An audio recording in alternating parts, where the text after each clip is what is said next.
Les mots peuvent avoir une importance capitale, notamment en matière de reconquête amoureuse. Je sais que vous cherchez toutes les techniques, tous les outils pour pouvoir retrouver la personne que vous aimez. Vous vous en voulez d'avoir un petit peu mal agi, vous vous en voulez d'avoir laissé traîner la dynamique, et vous voulez lui montrer à quel point il ou elle est important. Dans cette vidéo, je vais vous partager 5 phrases à copier-coller, mais pas vraiment parce qu'il faut toujours personnaliser quand même les conseils. On parle d'une situation, j'aime bien comparer la reconquête à une opération chirurgicale. Il faut vraiment qu'on fasse la bonne action au bon moment. Par contre, la bonne nouvelle, c'est que oui, les mots ont du poids, qu'il suffit de planter quelques petites graines pour que votre ex puisse retrouver confiance en vous, pour que votre ex ait envie de pouvoir recommuniquer avec vous, et bien évidemment pour que les résultats, donc l'effet domino, interviennent. On pose la bonne action, on a des meilleures actions et ça devient génial et on est très content, etc., etc. Et avant de vous transmettre ces 5 phrases, je vais tout simplement vous inviter à mettre un maximum de likes et à vous abonner à la chaîne YouTube parce que si vous traversez une rupture, c'est là que vous allez trouver un maximum de soutien. Mon but dans chaque exemple, c'est de pouvoir utiliser la psychologie inversée, de pouvoir faire germer des petites graines dans l'esprit de votre ex et de lui montrer que finalement, on n'est plus en conflit l'un et l'autre. Plus de conflit signifie une communication apaisée, un retour à la séduction possible et je dirais plus globalement une vraie possibilité de relancer un couple.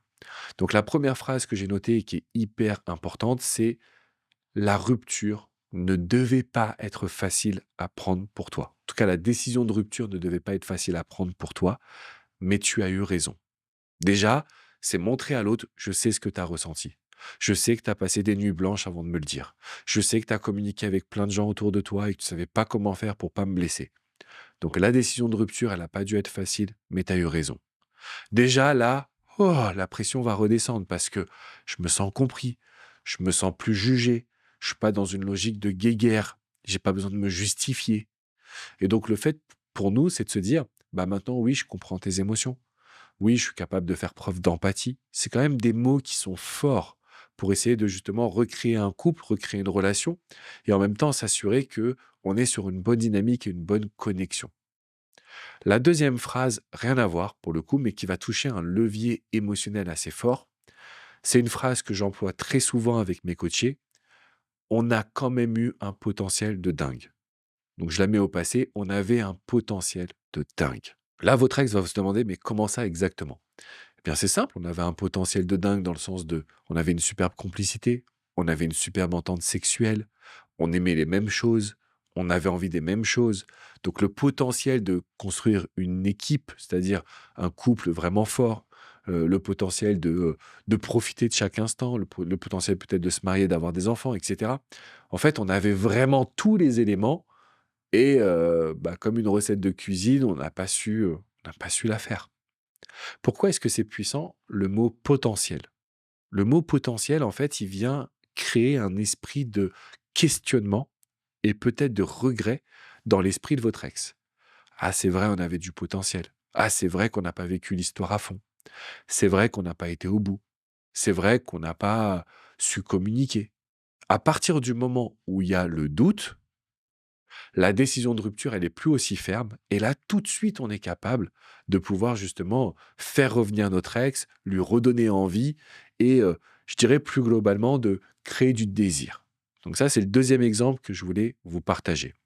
Le troisième exemple que j'ai noté, c'est je crois qu'on s'est perdu à cause du quotidien, mais pas forcément avec les mauvais sentiments. Je crois qu'on s'est perdu à cause du quotidien, mais pas forcément à cause de mauvais sentiments. Ça veut dire quoi? Ça veut dire que c'est juste la routine qui nous a empêchés d'être épanouis. Mais les sentiments, ils sont là. Les bons sentiments, celui de se soutenir, celui d'être présent l'un pour l'autre, celui d'avoir envie de faire l'amour, celui d'avoir envie de se parler, celui d'avoir envie de faire plaisir à l'autre. Ça, c'était là. Mais la routine, c'est vrai, le quotidien, il a eu raison de ça. Et à ce moment-là, en fait, c'est quoi? On va commencer à décomplexifier la rupture pour la rendre la plus simple possible et bien évidemment pour que votre ex se dise: «Mais attends, c'est vrai en fait, c'est trop bête d'en arriver là juste pour ça».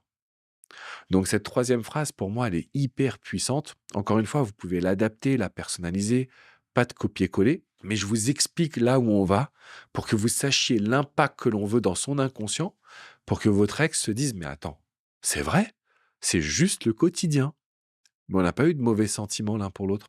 On n'a pas eu de mauvaises actions l'un pour l'autre. On n'a pas eu la volonté, on ne s'est pas réveillé un matin en se disant, tiens, qu'est-ce que je pourrais faire pour faire souffrir l'autre? Ça aussi, c'est une phrase qu'on pourrait dire. Je me suis jamais demandé comment te faire souffrir. C'était pas du tout mon intention. Je n'avais pas noté, mais du coup, c'est une phrase bonus. Quatrième phrase que vous allez pouvoir dire à votre ex, je ne veux pas te convaincre de revenir. Je ne veux pas te convaincre de revenir, je veux juste que tu saches que j'ai compris tellement de choses. Alors le mot c'est convaincre, je ne veux pas te convaincre, le cerveau ne comprend pas ça, le cerveau va chercher à se dire qu'on essaie de le convaincre et donc va écouter un petit peu plus ce que vous avez à dire. Et donc j'ai compris tellement de choses, c'est trop vague. Là, vous devez dire ce que vous avez compris. Bah, j'ai compris qu'un couple, ça s'entretient. J'ai compris que travailler autant, bah, c'est pas forcément nécessaire parce qu'après, on n'est plus autant épanoui, etc., etc. Il faut aller dans quand même le conseil un petit peu spécifique. Donc ça, c'est vraiment une phrase pour le coup à personnaliser. Cinquième exemple que je voulais vous transmettre, avec du recul, je pense qu'on aurait pu faire beaucoup mieux si on avait su se parler en fonction de nos profils.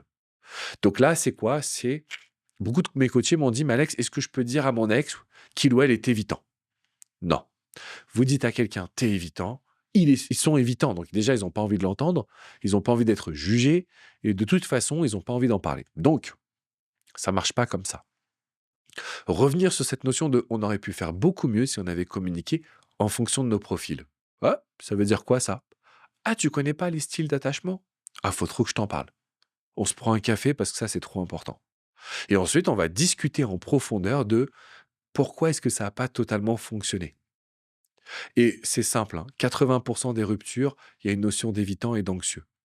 Donc si on est capable de communiquer sur ce que l'autre est et ce que nous sommes et quelles sont les mécaniques qui s'emboîtent, tout devient possible. Alors là, les amis, je sais que vous avez regardé cette vidéo, vous avez envie d'écrire à votre ex, vous avez envie de lui parler, patientez. Patientez déjà pour personnaliser de la bonne façon.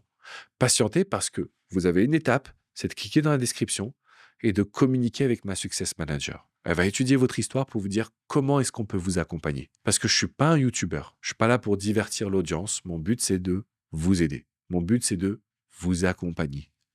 Donc, vous allez pouvoir discuter avec ma Success Manager. Elle va étudier votre histoire pour vous proposer une formule de coaching sur mesure. C'est ce qu'on fait avec les équipes, du sur mesure pour être 100% à vos côtés. Et parce que c'est comme ça que ça fonctionne. Donc, faire revenir son ex, c'est possible. Je vous ai montré le poids des mots, les outils d'inconscient qu'on utilise, et ça fonctionne. Donc là, c'est à vous de jouer.